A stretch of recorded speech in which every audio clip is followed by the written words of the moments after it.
Joe. Me.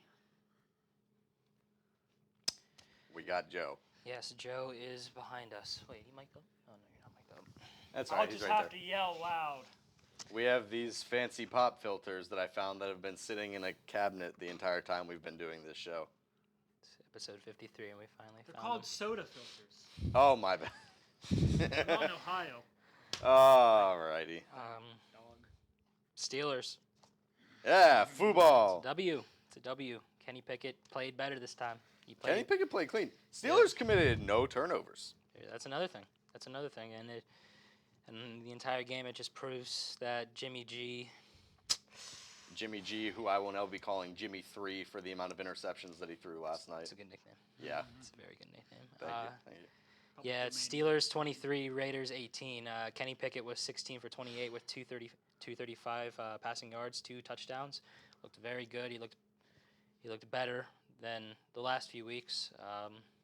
His touchdown passes to Calvin Austin, the 70-yarder, and Pat Freiermuth. So he looked better. Najee had 19 carries for 65 yards. George Pickens got the ball 4 times for 75. Calvin Austin got the ball 2 times, 72 yards, and Freiermuth got the ball 3 times, 41 yards. Josh Jacobs, 17 carries, 62 yards. Devontae Adams had a fantastic game. Got the ball 13 times, 172 yards. Jacoby Myers got the ball 7 times, 85 yards, and Hunter Renfrow, I don't know why I wrote his name down, got the ball twice and 17 yards. So That means Hunter Renfrow has been targeted 3 times so far this season. that's true. I believe. 3 times so far. That is true. He is going to be probably traded at the trade deadline, so keep that as an eye out. Other stats to add in with that, Kenny only sacked 1 time. That's a big win for the offensive line. It's a very big win. 6 for 15 on 3rd down is fine. It's whatever. We rushed for over 100 total yards as a team, which doesn't happen. I would say we had 300-something yards of total offense. More than normal. Still haven't had a single 400-yard offensive performance in the entire time Matt Canada has been our offensive coordinator, which is lovely. And yeah, Kenny Pickett refuses to lose on Sunday Night Football after losing to the Dolphins last year. So, Yep. Good on the Steelers. We're 2-1. He said he's never losing on Sunday night ever again. And we now have more wins in the first 3 weeks than we did in the first 7 weeks last year. It's so true. That is very true. Very true. Good win for the Steelers. Next week they got the Texans in Houston, so be interesting to see what happens. Yeah. You know what I'm saying? We'll the see. Texans, who I will speak briefly on at some point in this show. And you can go ahead and do that now. Yeah, you want me to just do other NFL stuff while we're sitting? Yeah, go ahead. It's been a week. It has been a week. It's been a week. You know, Richie, you can just keep it on the wide. I want everyone's reactions for this. Thank you. Okay, interesting stat. Since 2010, 5 coaches that were in their 3rd year started 0-3. You want to guess how many of them got fired? I have no idea. All 5. Jeez. Brandon Staley, in his 3rd year, avoided an 0-3 start yesterday by beating the Minnesota Vikings 28-24. You've heard it if you go on our TikTok. I will put it blankly. I'm upset. I'm very upset. I don't prey on teams' downfalls, but I wanted Brandon Staley to be the 6th coach, start 0-3 in his 3rd year, and get fired to keep the stat going. It's not too late. Yeah. So that's, there you go. You win in Minnesota 28-24 against another team that was 0-2 at the time. A team that could be solid but won't be because I said they're going to be bad and I'm God. So, also, Mike Williams tore his ACL. Yeah, that's a big loss. Mike Williams not playing the whole season. Never heard of this one before. It's a very big loss. The Texans, as I said, I was going to mention, manhandled the Jacksonville Jaguars 37-17. It seems like Houston just has Jacksonville's number very strangely enough. They really did. The Denver Broncos. Congratulations, Sean Payton. You allowed the 3rd most points in a single game in NFL history and lost in Miami 70-20. Devon Achane, who said, by the way, two media interviews, he does not want his name to be pronounced A-Chain. It is actually pronounced A-Chan, so apparently. Wait, who wants his name pronounced like that? A-Chain? Yeah.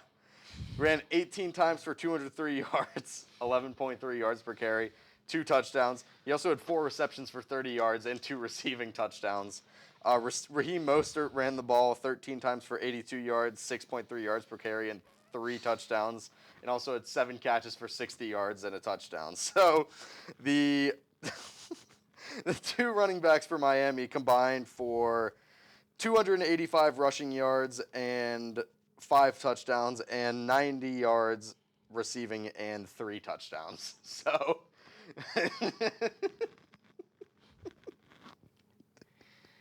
I'm so glad I didn't lose the bet.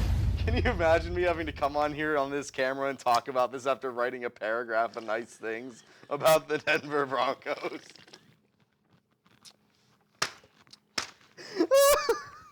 So silly. It's a beautiful Monday.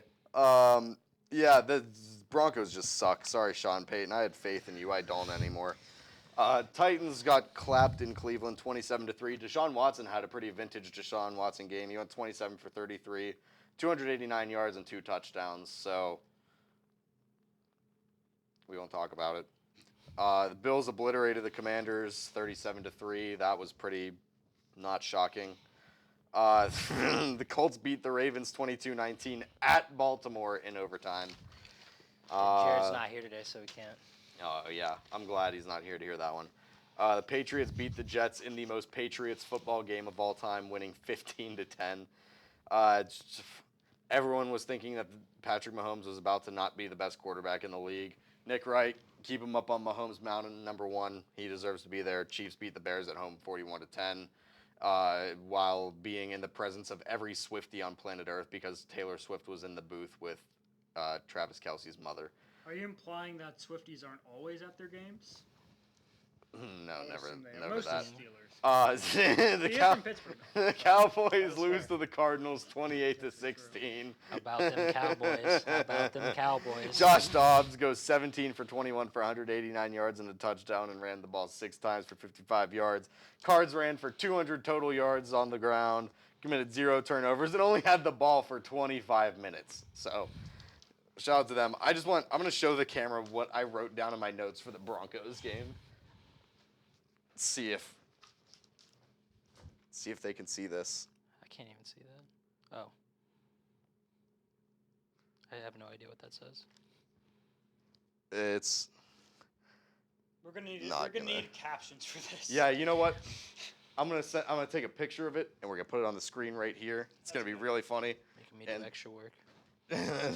Yeah. This is. But it's worth it. Space.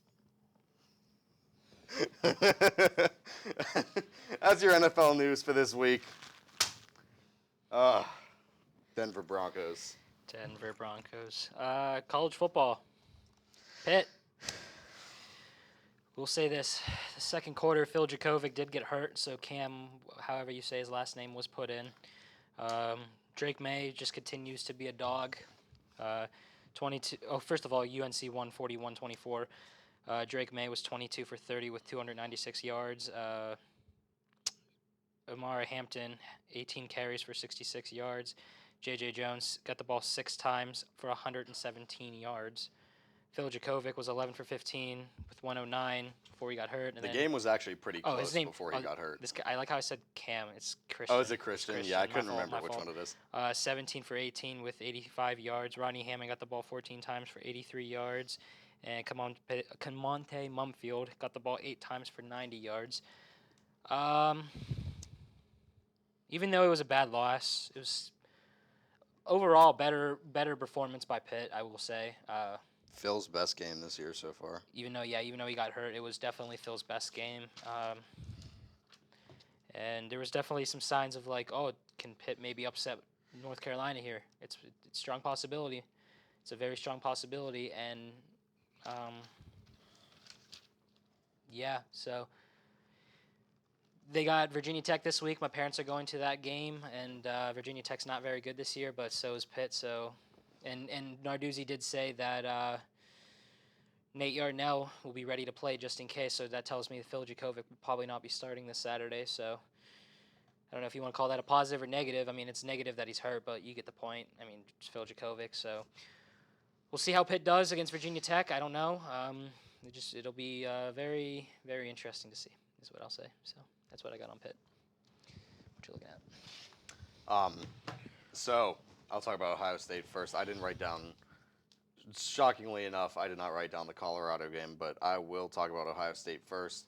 God, this is a slugfest. We watched pretty much the entire second half. I was at a wedding and heading back for most of the first half, so we ended up, when I got back, watching the second half of the game. This was a slugfest. Ohio State walks into South Bend and wins 17-14. Ohio State was really efficient, though. I mean, they didn't always move the ball well, but they did go 10 for 17 on third down, which was really solid. One for 3 on fourth, which is whatever, really. It doesn't really. You're going for fourth down, a maximum of probably 3, maybe 4 times a game. Going 1 for 3 isn't the worst thing on the planet. Only the ball for 25 minutes in this game, which I thought was really surprising. But Ohio State tends to either be a quick strike or punt kind of team right now anyway. McCord was fine. He wasn't remarkable in terms of stats. Like, if you just look at the box score, you wouldn't think he had a great game. He went 21 for 37 for 240 yards. No touchdowns, but also no turnovers. He did go on a clutch 2-minute drill to win the game. Ohio State was down 14-10. And this is where you realize that Kyle McCord actually had a decent game. Again, the completion percentage looks a little bit bad, but he converted on the final drive to take the lead and win the game. He converted on 3rd and 10, and then 4th and 7, and then 3rd and 19. He also had a drive completely erased on a really good 3rd and 8 conversion, but an offensive lineman committed a personal foul, which completely brought it back. So they ended up getting a couple drives killed by offensive line penalties, and that's just because the offensive line is relatively unexperienced compared to last year. Travion Henderson carried the offense a good bit as well. Only carried the ball 14 times, but he got 104 yards off of it, which is 7.5 per lick, and he got a touchdown off of it. And DeMonte Traynham, my favorite sleeper player on this team this year, besides maybe Xavier Johnson, had the game-winning touchdown as time ticked down to 0. So, big win. Kyle McCord did not get shook by pressure very easily. I'm very impressed with this team going in on this is a top 10 matchup.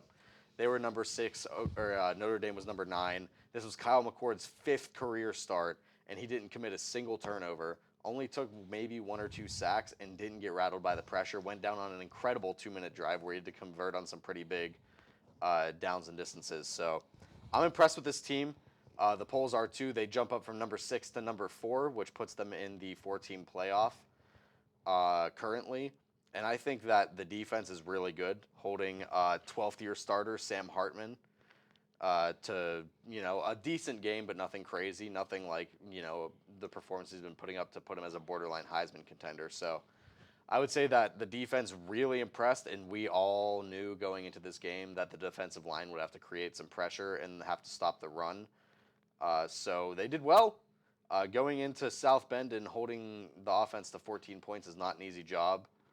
And going on a last-minute drive against what is typically a very good defense with a defensive-mind head coach. So I would say I'm impressed. Hopefully this I say hopefully as if I don't know. We're still going to smack around Penn State. Doesn't matter. And then we'll see what happens against Teton. So there we go. And then, like I said, next I'll look at some stats real quick. I didn't write them down. I'll talk about this briefly. Colorado went into Eugene, and I did predict that they would lose this game. They walked into Eugene, Oregon, and got smacked around. They lost 42-6. Bo Nix just having a great season. He went 28 for 33 for 276, 3 touchdowns, and an interception. Irving had 10 carries for 89 yards. James had 7 for 54 and a touchdown. Whittington 8 for 45 and a touchdown. Bo Nix actually ran for a touchdown, so he had 4 total touchdowns in this game. Franklin had 8 for 126 through the air and 2 touchdowns, so that's a big game for him. I don't believe Colorado turned over the ball at all. It's just they got outclassed, quite frankly. They're on the road. Shadur Sanders got held in check, 23 for 33, 159 and a touchdown. Best carries on the game was Hankerson. He had 5 for 31. Xavier Weaver was the leading receiver, 9 for 5. It's just, honestly, I kind of expected this. The team was really hurting without Travis Hunter. Pretty bad. Only had 199 total yards of offense to Oregon's 522, which is crazy considering how many yards this team usually puts up. Only 40 total net rushing yards for Colorado, 159 net passing yards. 5 for 14 on third downs, not good. 12 penalties for 106 yards is horrible. They only have the ball for 24 minutes. And like I said, they didn't commit any turnovers, which is good. But in terms of penalties, they did not play anything close to a clean game. So they'll be looking to bounce back. They fall out of the rankings from that. They fall from 19 out of the rankings, which I find a little bit extreme considering Oregon's a top 10 team and they were on the road against Oregon. But they've got Caleb Williams at home next week. USC can't really play defense that well, so we'll see how they do. I do expect that Shadur and the offense will have a bit of a bounce back game because I do think Oregon's defense is better than USC's, but they're still not going to have Travis Hunter. So this could easily be 2 losses coming in to the week following. And this is a tough stretch for Colorado because then they're at Arizona State. They should win that one, honestly. Then home against Stanford. I've already named the schedule. If you don't know it, go back and watch it. But this is a tough stretch of the schedule. Not having Travis Hunter really hurts. Guarantee you Oregon probably wouldn't have had quite as much of a good offensive performance if they had Travis Hunter. But we'll see. My predictions for their season record is currently 100% accurate. They've won their first 3 and lost in Oregon. So let's see if they win at home. And if they do win at home against USC, I feel really good about my predictions. So we'll see how it goes. That's it for college football this week. Yeah. God. I mean, after the way they played against Oregon, I mean, how do you think it's going to go for them for the rest of the season? I think it's a demoralizing loss just because you lost so bad. But honestly, with Coach Prime and the way he coaches, he's just going to tell these kids, he's like, listen, we still expect to win. It don't matter that we just lost that bad. Dion is still going to go into every second of every day at practice, expecting that this team wins every one of their games for the rest of the season. So I don't think he's going to let them get too down about it. They played a better opponent on the road. It happens. Joe, you can move my laptop if you want to. I don't expect this to affect Dion whatsoever. I expect him to go out and just coach the exact same way he always does. And I expect him to probably, this is their first game without Travis Hunter. He's a big piece. It's like losing 2 players. You lose a great receiver and an amazing defensive back. So I think they'll probably have a better week next week now that they're more adjusted and not having him in their game plan. And we'll see how it goes. Like I said, I think that after a bad loss like this, they could be pretty fired up and maybe scare Caleb Williams and the Trojans at home. So we'll see. Yeah, we'll see. We'll see. All right, Richie, where are we on at time? Where are we We're at? going really fast. Yeah, I think we are too. 25? Well, I don't. What? 16? 17? Okay. Wow, moving fast. Pirates. So they are out of the playoffs. Not surprising, Officially. but hey, the fact that they were eliminated 2 weeks before the season ended was a very, very big improvement. Yeah, that is true. It is a very big improvement. So now you just gear up for 2024 and go from there. Game 1, they beat the Reds on Friday. Connor Joe was 1 for 4, along with Brian Reynolds, who's 1 for 3. Jared Chirillo, who's had a 290 average pretty much since he's been up. He went 2 for 3. It was an Andre Jackson opener. From this series, from the vibe I've gotten, it seems like it's probably Joey Votto's last season as a Major League Baseball player. I mean, he is getting old. He is 40, I think, so it's just... Yeah, it's probably his last season. Saturday, ooh, boy. Biggest comeback in Pirates history. They were down 9-0 in the third, 13-12. Josh Palacios was 2 for 6. Jared Chirillo was 4 for 5. Rivas was 3 for 5. G1 Bay was 2 for 4. Bailey Falter, who gave up majority of the runs, 2 innings, 9 hits, 8 runs. Steer was 3 for 5. Stevenson was 2 for 4. Phillips for the Reds pitched 5 innings, gave up 5 hits, 3 runs, 9 Ks. That's big. that was a very big comeback, and obviously, as you could tell, it was, like I said, the biggest comeback in Pirates history, and they should be proud of that. They should be proud of that, if nothing else. Because they did lose the next game. Excuse me. They did lose the next game, of course, but I don't know. I think the type of game like this, they should be very, very proud. I will say they should just be very, very, very proud. And yeah, so game 3, Chirilla was 2 for 3. Henry Davis, who is I think I mentioned he was back last week or not. I can't remember. Was 2 for 4. Jason DeLay was 2 for 4. Quinn Priester, finally a very good start by Priester. He pitched 5 no-hit innings, but he pitched 6 innings, gave up 2 hits, and struck out 4. So it was a very good start by Quinn Priester. He really needed that. It was one of those like confidence booster starts for Priester, who's had a slow start, but looks like he picked it up there. So it's good. That's good. Jonathan India was 2 for 2. Same thing with Friedel, and Joey Votto was 1 for 3. I mean, looking at this, I think it was a very, very good series for the Pirates, especially with the largest comeback in Pirates history. Yeah, that's crazy. Especially 9-0. It's unbelievable, man. That's got to be up there for the entire league, I feel like. I I know there's some pretty massive ones, but I feel like that's got to be like top 10. I wouldn't be so sure about that. I'd have to look it up. I'd have to look it up, and we'll see what the Pirates what's going to go on with the Pirates. I believe. I'm trying to think. I think they play Philadelphia coming up, and then they end the series at PNC Park against the Marlins to end the year. Wow, that's a crazy one. So the largest comeback in MLB history isn't that much more in terms of like total runs, but like that was only the third when the Pirates were down, right? 9-0. Yeah, the Mariners were down going into the bottom of the 7th, 14-2, and came back and won.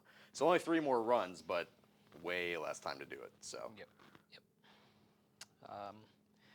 Like I said, very, very good by the Pirates. Just very, very good. this is about what we wanted coming into this season was this kind of level of improvement. So I'd say that is, it's not, you obviously want to make the playoffs every year. That's what you hope for. But, this is definitely progress and hopefully a good sign going into next year. Yep. I hope. I agree. Yeah, they're sitting at 74 and 82. This is literally like exactly where we wanted them to be, basically. Yeah.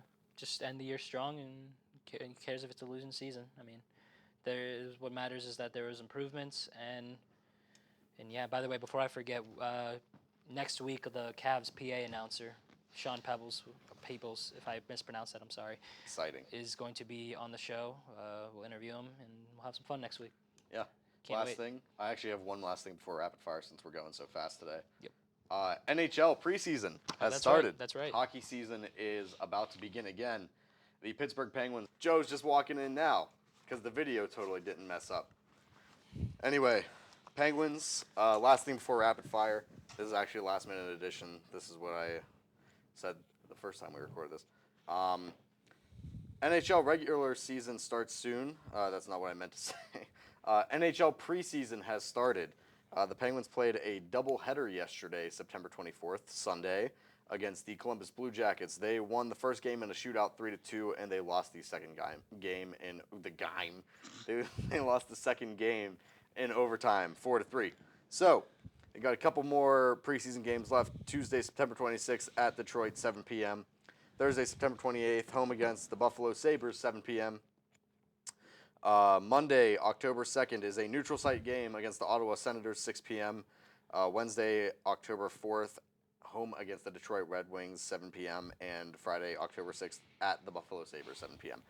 So that is the preseason for the Pittsburgh Penguins and the first regular season game.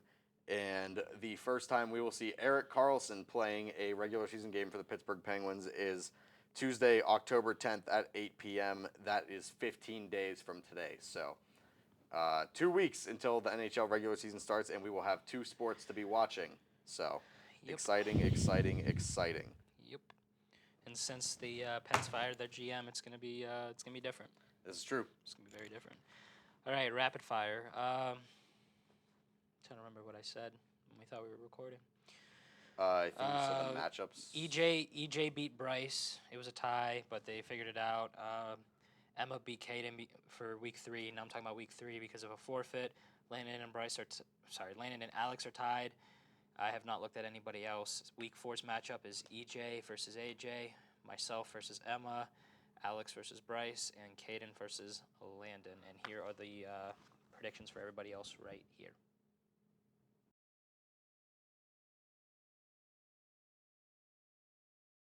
All right. So didn't we come up with after this week, since we ended up having a tie, didn't we end up coming up with a new way? Yeah, we do. Okay. It's like pick a number or something like that. Right? Yeah, I think it's something like just in case that all the predictions end up resulting in a tie, everyone just picks like the total amount of points that'll be scored on Monday night or something like that. Something like yeah. that. Yeah. All right. Lions or Packers? I'm gonna go Lions. Yeah, I'm gonna pick the Lions for this one. I'm gonna go Packers. Obviously, slow start against the Saints, but they did win that, and I think they're going to beat. They're going to beat the Lions. 9 a.m. in London, Falcons at the Jags. I'm going Jags. Me too. Yeah. I'm gonna have to remember every prediction I said from the first time we recorded. Yep. Dolphins at Bills. I'm going Dolphins. Yeah, Dolphins are red hot. Yeah, they're red hot. All right, Bears. All right, Ravens at Browns. I think Ravens. Yeah, Ravens, because the Ravens have a good record against the Browns. Yep. So that's that. Rams at the Colts. I went with the Colts. I think I picked the Rams. Yeah, I'm gonna stick with it. I'm gonna go with the Rams for this one. Yeah, you did. Bucks at the Saints. I'm going with the Bucks. I'm gonna go with the Saints at home. Commanders at the Eagles. I'm going with the Eagles. Yep. So am I. Yep. Vikings at Panthers. Hopefully the Vikings for their sake. Yep. For their sake. Steelers at the Texans. I'm going with the Steelers. Go Steelers. Steelers. Raiders at the Chargers. I'm going with the Chargers. Me too. Yep. Patriots at the Cowboys. I'm going to go with hopefully the Cowboys. Hopefully the Cowboys. Hopefully the Cowboys, because they didn't play well against the Cardinals, obviously. So I'm going with the Cowboys. Cardinals and the 49ers. Niners. Yep. Chiefs and Jets. We both went the Chiefs. And then Seahawks at the Giants. Seahawks. Yeah. Seahawks. So from my recollection, the footage we recorded was about 23 minutes. So Richie, are you in there? Is he in there? I don't know. Maybe look to kill some time. Look for any other news. Yeah, I'm trying to think. I feel like there was something I might have seen, but I don't quite remember. Go on everyone's favorite app, Twitter. I was going to say, if you take this opportunity to Kodak. The New York Jets did contact former Falcons QB Matt Ryan about playing for them, and he declined, stating he was in a good place with CBS Sports right now. Oh, interesting. C.J. Stroud, also, by the way, one of 3 rookies to have 900 passing yards in their first 3 games in the NFL, joining 2011 Cam Newton and 2020 Justin Herbert. I just remembered reading that earlier.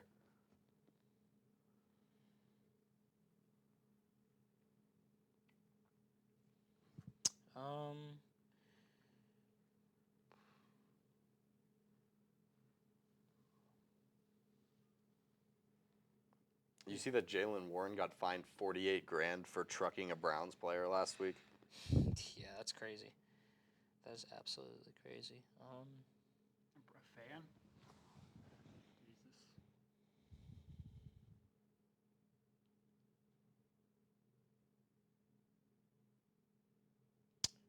Yeah, I really can't think of anything else. I mean, do we care if it's this? Oh, the Reds did designate Kevin Newman for assignment, former Pirate. So he most likely will be gone or sent to the minors.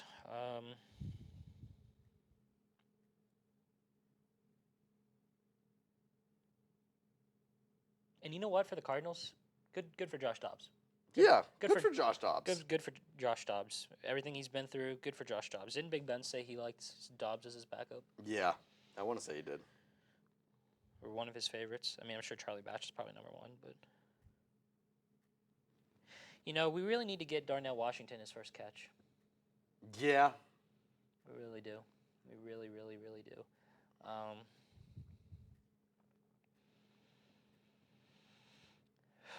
mean, I got nothing else. So honestly, I'm fine with just ending it here. If this is the shortest Tailgate Talks studio show, it's fine with me. Yeah, I mean, seriously. I mean, It's closing in on 30. so we're probably fine. Yeah, we're good. There's a lot of paper down there. Yeah, a lot of paper. Next week, Sean Peebles, however you say it. Apologize for the mispronunciation words. But he will be in the studio next week, I think. And then 2 weeks from now, of course, the live episode on, was it the 13th? 13th, I believe. 13th, so. Fun. Yeah, 2 fun. really good weeks. Yep. Up ahead. Yep. So. See you later. Good night, America. Yep.